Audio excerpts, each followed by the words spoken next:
I'm Paul Van Tassel from the Department of Chemical and Environmental Engineering at Yale University.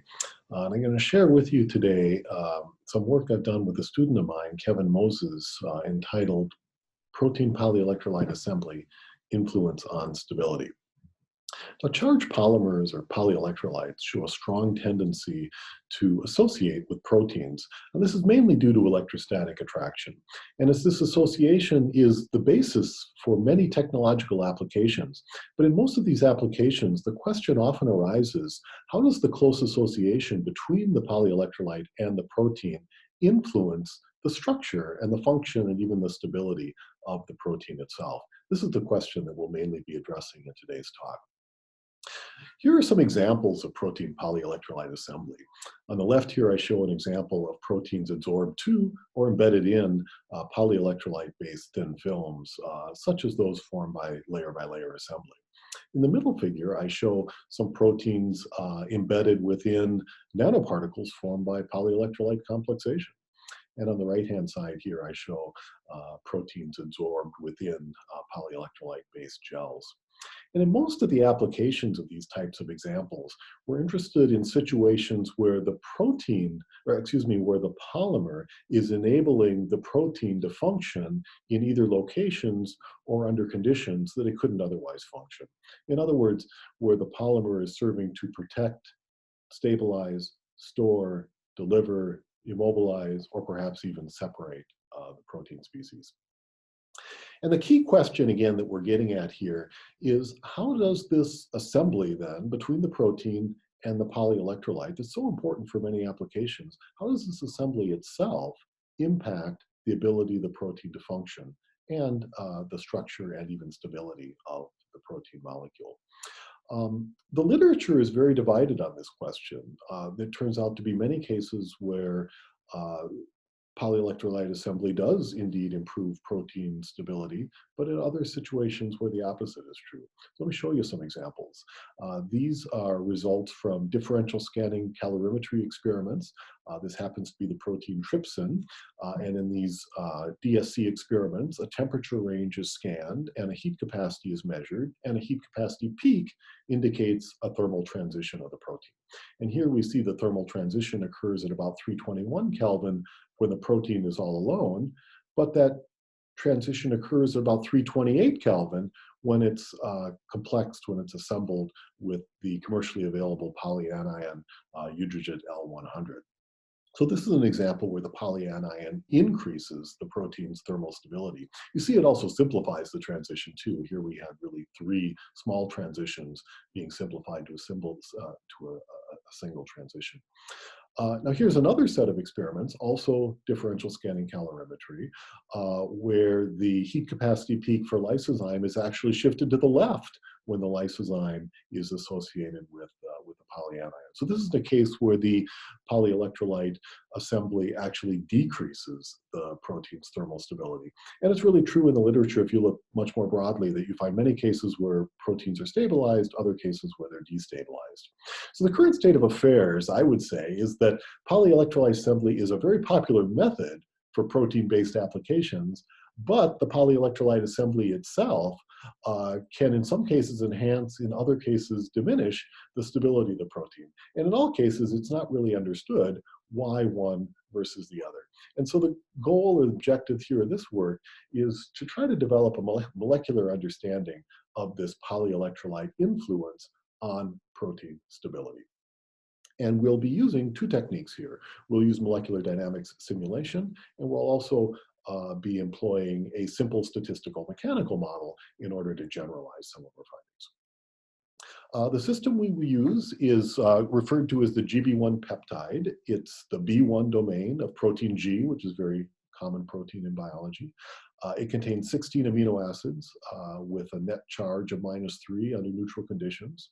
This particular peptide is known to exhibit a beta hairpin fold, and in fact, it's very extensively studied both by simulation and experiment because it forms such a well-defined and well-established beta hairpin structure. And here I show the molecular form of the beta hairpin structure and also the ribbons diagram showing that structure. And in this study, then we'll look at this GB1 peptide in the presence of two different polyelectrolytes. These are chosen because they're very commonly used in protein-based applications, and they're of biological origin themselves, so they're good candidates for many applications. One of them is polylysine, just a linear chain of lysines with protonated amine side chains, and the other is chitosan, which also has amines along its side chains. Lysine turns out to be a stronger base, so it's very strongly charged even under neutral conditions. Chitosan is not as charged under neutral conditions, but in these studies, we'll assume it to be fully charged. So essentially, we're making the assumption that our systems are under slightly acidic conditions. We perform molecular dynamics simulations of GB1 in the presence of polylysine, chitosan, and of course, water solvent. We use the GROMACS simulation suite to do these measurements. We use a residue-specific force field that was originally proposed by Wu and coworkers. This force field basically combines the Amber 99 force field with a dispersion-corrected water for PD, and together with some residue-specific terms whose values are chosen to reproduce experimental alpha helix and beta hairpin structures over a range of peptides, including the peptide, this GB1 that we'll be using today. We use replica ensemble molecular dynamics, where you conduct molecular dynamics over a temperature range, and there are exchanges between temperatures.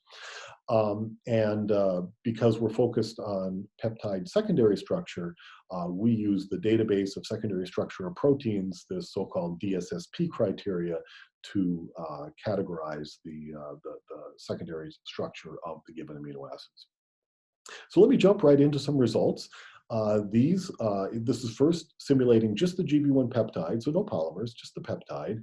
And this graph shows the fraction of beta hairpin content in this peptide versus temperature. The image here shows basically a full beta hairpin, but in simulation, we see that in fact, it's a fractional average beta hairpin content that is observed, and this fraction exceeds 50% at low temperature and goes down to as low as about 10% at higher temperature. Now, I mentioned that this is a very frequently studied peptide, and so there's a lot of experimental data out there, and I show some of the experimental data. Maybe these are two of the most cited experimental studies out there, and in both cases, one case is an NMR experiment, one case is a fluorescent experiment, and in both cases we find reasonable agreement with our simulated data. Not perfect agreement, but sort of reasonable data. And again, the parameters we're using are ones that were meant to optimize the experimental fit of a whole collection of peptides, including this one, but it was not meant, of course, to perfectly fit any given peptide, but it does a reasonable job with the peptide that we are studying here. So the question that we're after is, how does this peptide then behave in the presence of these charged polymers? So first, let's look at the peptide, again, GB1, first in the presence of polylysine. And there we see, again, the red curve is the peptide alone, and now the blue data points here are the peptide in the presence of polylysine. So we see polylysine to have a big effect. It greatly flattens this melting curve. You could think of this as this peptide, or this polymer, as destabilizing the beta hairpin structure at low temperatures, but stabilizing it at high temperatures, so essentially flattening that protein melting curve. Here's a simulation snapshot here to the left. You see the beta hairpin structure at the top, and the polylysine here below, that's associated then with this beta hairpin. And then we were also interested in what would be the impact of lysine if, rather in polymer form, it was in a dimer form, a much shorter polymer. So we considered lysine dimers. So still the same number of lysine residues, but just in dimer form. And those are the green data points here. And we see that in terms of a lysine dimer, that we see a stabilization of the beta hairpin at all temperatures. So more stable than the GB1 alone, and even more stable, especially at low temperatures, than the GB1 together with the polylysine. Now, if I take a step back, this is again the GB1 all by itself, showing this is the fractional beta hairpin structure as a function of temperature. I showed that already. I'm showing it again because now I want to show that beta hairpin is not the only secondary structure you can find in GB1. In fact, GB1 shows a certain fractional content of alpha helix structure as well. And this fractional content is very low at low temperatures. But at higher temperatures, near the boiling point of water, let's say, it actually becomes the majority structure. So GB1 actually can exhibit two different secondary structures, and I bring it up here because if we then expose GB1 to the other polymer, the chitosan, which is shown here, again, the polysaccharide that we're considering in this study, this polysaccharide, very interestingly, favors this alpha helix structure within GB1, all the way to about an 80% level, which is very, very, very high. In contrast, the beta hairpin structure in the presence of chitosan is much lower, kind of around 10%. So chitosan not only perturbs the secondary structure of GB1, it actually gives it a different secondary structure altogether, primarily alpha helix, as opposed to beta sheet. So here's a summary of what I've shown so far. So we've had three different polymers, polylysine, lysine dimer, so very, very short lysine polymers, and chitosan. And then we've seen two different peptide structures, the beta hairpin structure of GB1 and the alpha helix conformation of GB1. And what we find in terms of beta hairpin is that the polylysine can either enhance or suppress the beta hairpin, depending if you're at high or low temperature, whereas the lysine dimer always enhances beta hairpin, whereas chitosan tends to suppress the beta hairpin. And then the alpha helix is essentially just the opposite, where both the lysine systems suppress the helix, but the chitosan system, somewhat surprisingly, greatly enhances the presence of the alpha helix. So it's a very wide range, even of qualitative behavior, let alone of trying to understand this system quantitatively. So the first thing we ask is how can we better understand this? This is just a lot going on with a relatively simple system and only two polymers really studied so far. So we've resorted to this statistical mechanical model to allow us to sort of generalize what we've seen. And this model, it's very simple. So we consider each amino acid in the peptide to be either in a native state or a non-native state. So it's almost like an icing-like model that way. And then for native state, it can be either alpha or beta, but we consider only where they're all alpha or all beta. So it's really a two-state model applied to both alpha helix and beta sheet. And because it's just two-state, we have 2 to the n plus 1 minus 1 states for 16-segment peptide. That's about 1 million configurations. So it's very easy for a computer to sum over 1 million configurations. And this model accounts for 3 things. It accounts for native state hydrogen bonding, native state hydrophobic interaction, and non-native state conformational entropy. And this figure here, I showed this before, but this illustrates some of the hydrogen bonding and hydrophobic interactions that are contributing to beta sheet or beta hairpin structures. Of course, they contribute as well to alpha helix structures. And because there's just a relatively small number of total configurations, we can analytically calculate partition functions. We can sum over Boltzmann factors of free energy, and these free energies, again, are just involving hydrogen bonding, hydrophobic interaction, and entropy terms. So all is quite simple. And I should say that this model was first put forth by the group of Eaton maybe about 13 years or so ago, and we found it to be quite useful to study, to contribute to our study. So first, how well does this model do? Well, here I'm showing all of the simulated results here. Again, fractional secondary structure versus temperature for beta sheet on the left, for alpha helix on the right, and for all of the peptide and polymer systems that I showed before. And the main thing I want to show here is that, hey, in all of these results, the data points of the simulation and the solid lines are the best fits to these the statistical mechanical models. So we get very, very good agreement between the model and simulation over the entire temperature range for all of these systems. So it's, and because the model is quite simple, it's quite satisfying that that the agreement is quite good. Because the agreement is good, the parameters that we get out of the model are meaningful, we think. And here in this table, we show values of the hydrogen bonding parameters for both alpha and beta forms, hydrophobic interaction for the beta form, and entropies in both alpha and beta form. And let's first just focus on the GB1 peptide alone. And one thing to note initially here is that the hydrogen bonding energy of the GB1 in the beta configuration is much, much more stable than it is in the alpha configuration. So this is what's pushing the GB1 to be in a beta hairpin configuration at low temperature. On the other hand, in terms of entropy, the alpha helix entropy is actually much, much less disfavored than is the beta hairpin entropy. And so this is what pushes the GB1 at higher temperatures to form the alpha helix.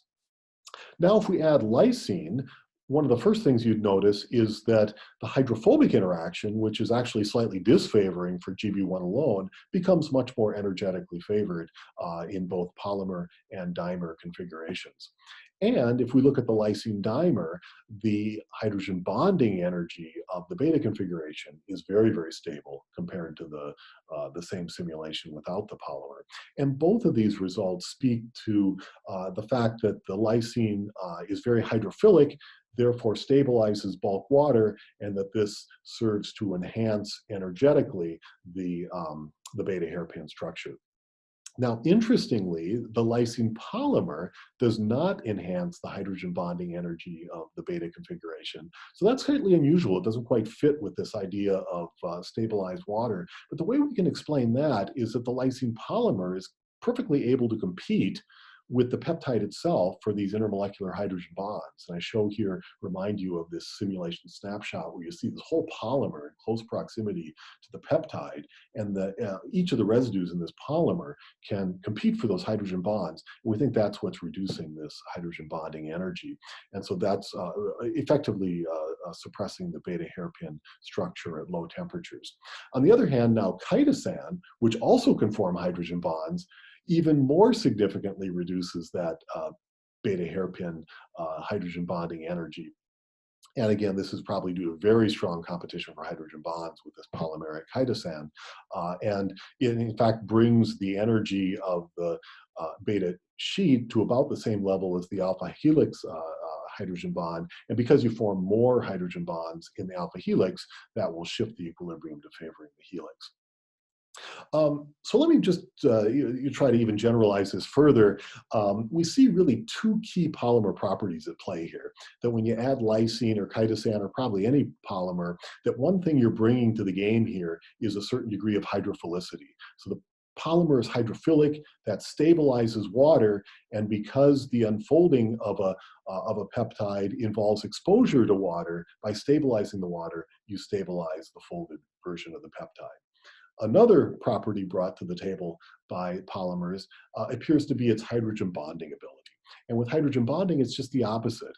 If the peptide or the protein can, or excuse me, the polymer is able to hydrogen bond with the peptide, that shifts the equilibrium the other way and can favor unfolding. And so what we've seen here is with lysine and chitosan that we're seeing examples of hydrophilicity and hydrogen bonding then acting together to control the stability of the secondary structure. And what this brings then is the possibility that we've only looked really at 3 systems, but it maybe brings the possibility that through these 3 or maybe other systems, that if we were to employ mixtures of different polymers or maybe even copolymers, that we could in some sort of fine-tuned way that we could control the extent of secondary structure stability. So that's future work, but at least suggest that possibility is suggested by what we found so far. So let me just conclude. Protein polyelectrolyte assembly is very important in many applications, but its influence on protein stability is really not well understood. And to try to better understand that, we've proposed here a series of molecular dynamics simulations and interpreting results within the framework of a statistical mechanical model applied to the simple GB1 peptide, but also to the common polymers lysine and chitosan. And just as a very short conclusion, we've seen a very significant impact of polyelectrolyte assembly on peptide structure, even for these simple systems. And through the use of the statistical mechanical model, we've been able to deduce the importance of hydrogen bonding, hydrophobic interactions, and entropy to this overall picture. And finally, the results ultimately suggest that maybe by employing polymer mixtures or copolymers, that we could have a a very fine control over peptide and protein conformational stability. Let me just thank funding from the National Science Foundation and National Institutes of Health. And finally, I will finish with an image from my home University of Yale. So thank you very much.